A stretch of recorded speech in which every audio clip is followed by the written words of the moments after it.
Look at the package of chicken in your refrigerator right now. At the ingredient line. How many words come after the word chicken? If there's more than one, you have a question nobody offered you to ask. Today, I'll show you 7 things that happened to chicken on the shelf over the last 20 to 30 years. The breed, the composition, the font size on the packaging, the number of companies behind different names. All of it changed quietly while we all kept buying without questions. And 3 brands where the situation is different. Let's start. But first, there's one rule that works across the entire chicken section without exception. And it takes 5 seconds. When you pick up any package of chicken, flip it over and read the ingredient line. If there's anything after the word chicken, water, salt, sodium, phosphate, broth, carrageenan, this is already chicken. Plus, something you're paying chicken prices for. The USDA requires this to be stated on the front of the package. The requirement exists, but the regulations don't specify the font size, which is why the same information on one package takes up half a line of tiny text, and on another is visible from arm's length. One standard, very different results. Keep that rule in mind. It comes back in every point that follows. Start with what surprised me most, and is at the same time the most common. Take Foster Farms. The front of the package says 100% all natural and minimally processed, no artificial ingredients. That sounds reassuring, but if you flip the package over and read the small line below the product name, it says contains up to 15% of a solution of water and kosher salt, meaning up to 15% of what you're holding is salted water. The USDA documented this practice as far back as 2011 and stated plainly. The same term, chicken breast, can refer to pure meat and to a product where up to 40% of the weight is added solution. Around 30% of all chicken on the American market has gone through this procedure. It's legal. It's declared. But declared in a way that doesn't draw the eye. It's worth pausing on the word that appears on the front of that same package. Natural, or all natural. This word is on most chicken packages in American stores, and most of us read it as a signal. Everything's fine. This one's safe to grab. Purdue similarly writes all natural on its retail chicken. And Tyson, all natural with a small asterisk. But the USDA's official definition of this term is narrow. The product contains no artificial ingredients and has undergone minimal processing. That's it. Nothing about the conditions in which the animals were raised. Nothing about the feed. Nothing about the breed. And here's where it gets interesting. Injecting a solution of water and salt is considered minimal processing under the same classification. So, a package with all natural on the front and a 15% solution inside can sit side by side. Same word, different product. But there's another word on that same packaging that works exactly the same way. Free range. 2 words that paint a picture in the mind. Space, grass, birds, walking outside. I read it the same way until I looked at what the standard actually requires. The USDA defines free range as access to the outdoors, not duration, not area, not the quality of that space, simply the existence of an exit. A chicken that spent its entire short commercial life in an enclosed facility and had access to a small yard once a day meets the standard by federal definition. In 2016, the animal welfare organization Animal Welfare Institute filed an official petition with the USDA requesting that some minimum be established. 51% of daylight hours outdoors, at least half the space with green cover. The petition was registered. New standards have not been adopted. I'm telling you this not to frighten you, but because when you know what stands behind a word, you start reading the package completely differently. And that brings us to a question that concerns not the words on the package, but the bird inside it. Almost all chicken on American shelves is one breed. It's called Cornish Cross and became the standard after a series of competitions the USDA ran in the 1940s under the name Chicken of Tomorrow. The goal was explicit: more meat, faster. The result was measured precisely. A 2014 University of Alberta study compared the unchanged 1957 breed with a modern commercial broiler and showed that the growth rate increased by more than 400% over 50 years. Today's commercial chicken, from Tyson, Purdue, and Foster Farms alike, reaches market weight in 35 to 42 days. Birds of the same breeds in the 1950s needed twice as long. This is remarkable efficiency from the producer's standpoint. But this speed leaves a trace, and that trace is sometimes literally felt under your fingers when you open the package. If you've noticed over the past few years that chicken breast is sometimes unusually tough, rubbery, or stringy, stop. This is not your fault, and not the fault of the recipe. In meat science, this phenomenon has a name: woody breast. The muscle fibers simply can't keep pace with the rate of tissue growth and are progressively replaced by connective tissue and fat. The effect is palpable. The meat is firm and stays firm even after proper cooking. According to industry publication data, in 2012, the incidence among commercial flocks was around 5%. By 2015, already up to 29. You won't see this on any label. Not Tyson's, not Purdue's, not Foster Farms. But you can choose a producer that consciously took a different path. More on that in a moment. First, how much real choice you actually have in that aisle. Standing at the chicken refrigerator in a large store, it looks like you have plenty. Different names, different designs, different promises on the front.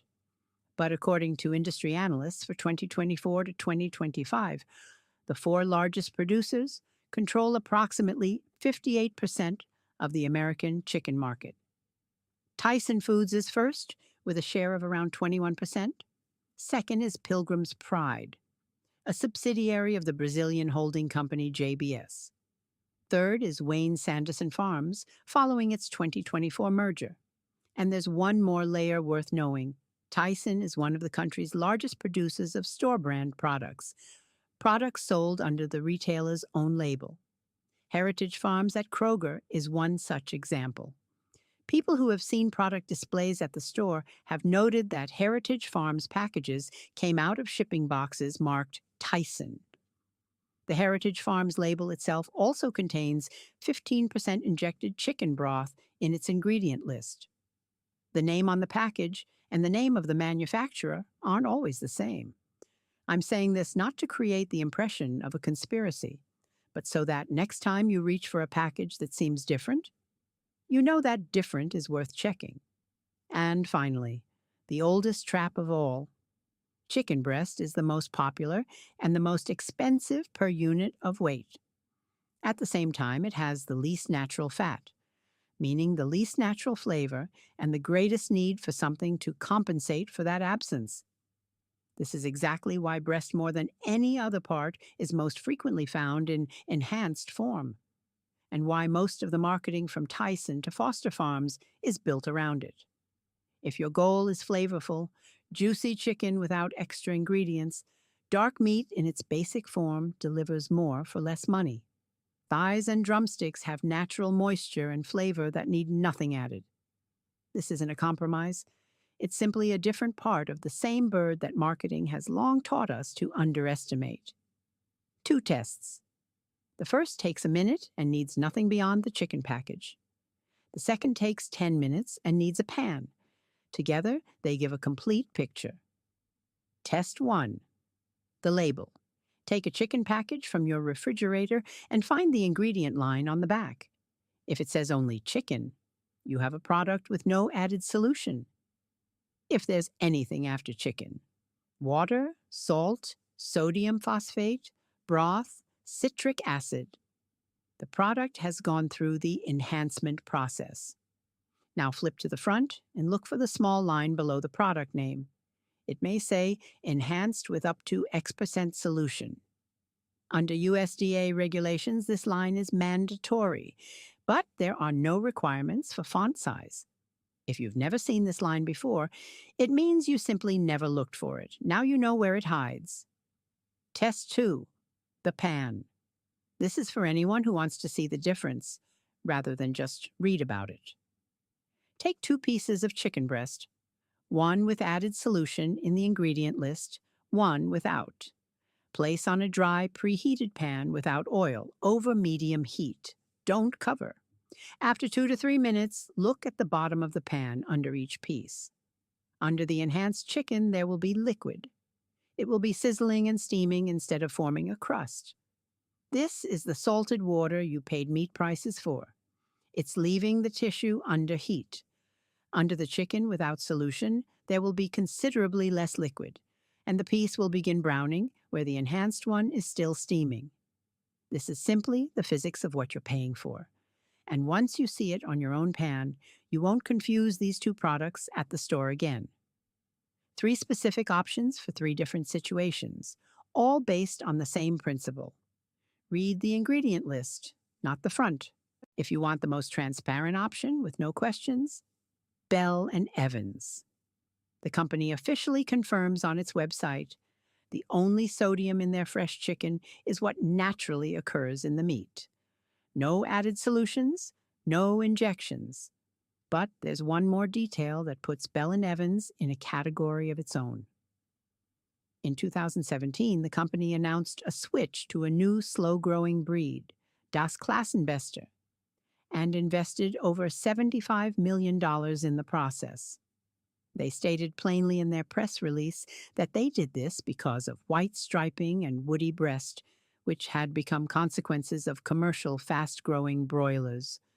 So this isn't just no solution. It's a different bird with a different logic behind its production. If you're looking for a reliable middle option, Kirkland Signature from Costco. But one detail matters. Fresh Kirkland chicken contains no added solutions, and the ingredient list confirms this. But Costco's rotisserie chicken is a separate product with a marinade that includes sodium phosphate. So the rule is simple. Fresh Kirkland. Read the ingredient list and confirm it says only chicken. Rotisserie? That's a different story. And if budget is the main criterion, here's what's important to know about Walmart and Kroger. Both types sit right next to each other, with solution and without. Great Value chicken breast in the fresh section may be a clean product, while Great Value rotisserie or canned chicken already comes with a long list of additives, including sodium phosphates. Heritage Farms at Kroger is enhanced with 15% added broth. The difference between them isn't in the shelf price, it's in the ingredient list on the back. 5 seconds, and you know what you're getting. For context, the average American consumes around 94 pounds of chicken per year according to USDA data. At that volume, the small print on the package is not a small thing. Here's what I can't unsee after all of this. Chicken isn't a special case. It's simply the product where everything is easiest to see because we all buy it, handle it, and feel the result on the plate. But the same logic, one breed optimized to a single standard, a word on the front with a narrow legal meaning, a name on the package that doesn't match the name of the manufacturer, operates in every other section of the same store, in oils, in bread, in dairy, in seafood. It's just harder to feel the result in your hands there while spreading it across a pan. What changed in the chicken aisle over 30 years didn't change only there. What changed was the approach to what counts as sufficient for the shopper. And the answer the industry arrived at, the front of the package is enough if people read the front of the package. But now you read the back, and that's already a different conversation with the shelf.